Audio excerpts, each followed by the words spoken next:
So, how do people end up getting trapped in these narcissistic relationships and end up in these cycles of abuse?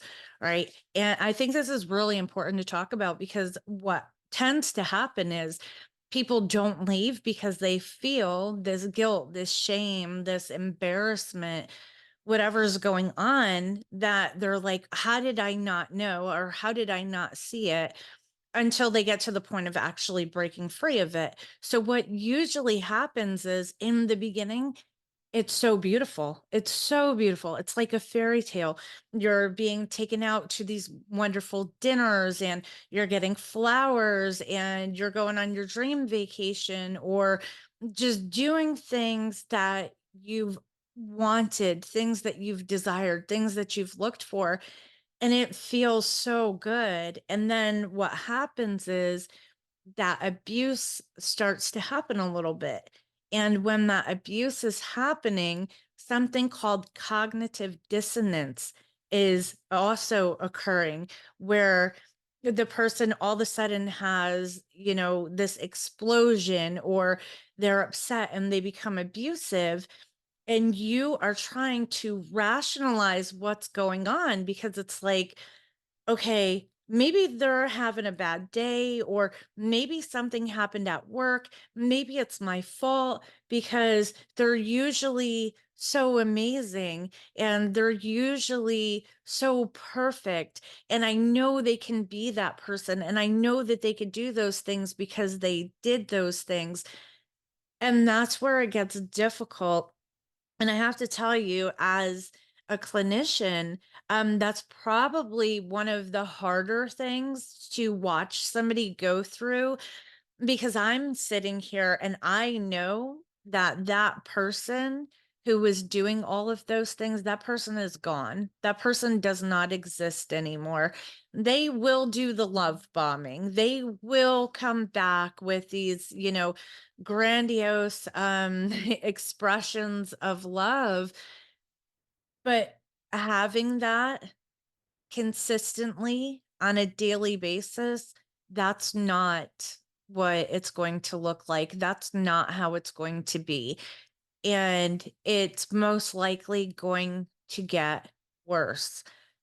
It's an issue because, again, we see these facts, right? We see the person did this, and this, and all these things were hurtful, right? So we have a stack of 10 hurtful things, and we have a stack of 5 to 10 things that were absolutely amazing and wonderful. And we want to believe this. We want to believe that this is true, that this is who this person actually is. This is what they're actually capable of. I know it's in there. We want to believe that, and we don't want to believe this. So when it comes to the explosions, that's where we start making excuses. Was it me? Was it something that happened at work? Was there a lot of traffic? Like, something must have happened to cause them to behave the way they're behaving, because this is who they really are. And the truth is, this is not who they really are. Who they really are is who they are showing you they are. Okay? They are that person who is degrading you. They are the person who is making you feel isolated, feel ashamed, feel like a bad person, feel like you did something wrong, feeling like you need to do better and that you could never do good enough. That's part of the trap. And that's how we get stuck in those relationships, is because we want this to be true, because it's never been that good. It's never been that amazing. I've never felt that loved before. I've never experienced this depth of emotion before, and I don't want to let go of it. But holding on to it means dealing with this. And we can hope all we want, but no amount of love and no amount of hope is going to change another person. The only person who could change is that person.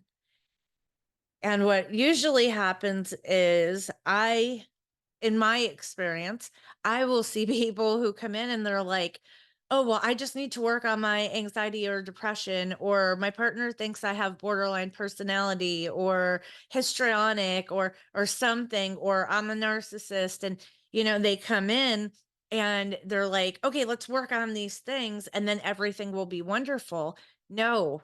No, that's not how it goes. People come in and it's like, you are in survival mode, my friend. You are living in survival mode. And this situation is making these things worse. Being in this relationship is making you more depressed. It is making you experience more anxiety.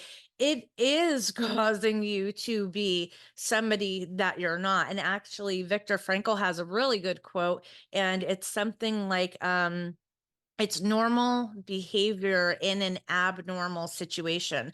So it's not how you would typically react or respond to something, but the way you're behaving in that situation, in that environment, is perfectly normal based on the circumstances that are around you.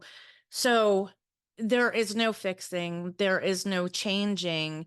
It's simply coming to terms with the reality of this grandiose behavior, these expressions of love, and all of this stuff, this courting, this making you feel like the most amazing person in the world. You do deserve to feel those things, but this is not going to be the person to give that to you.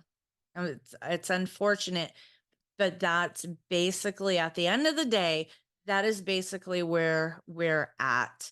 And yeah, that's what I'm going to say as far as these relationships go, because I can definitely go off on other things, but yeah. So that is where we're at. And it's time to forgive yourself because you didn't know. You couldn't have known because it did feel so good. All right, that's what I've got for you.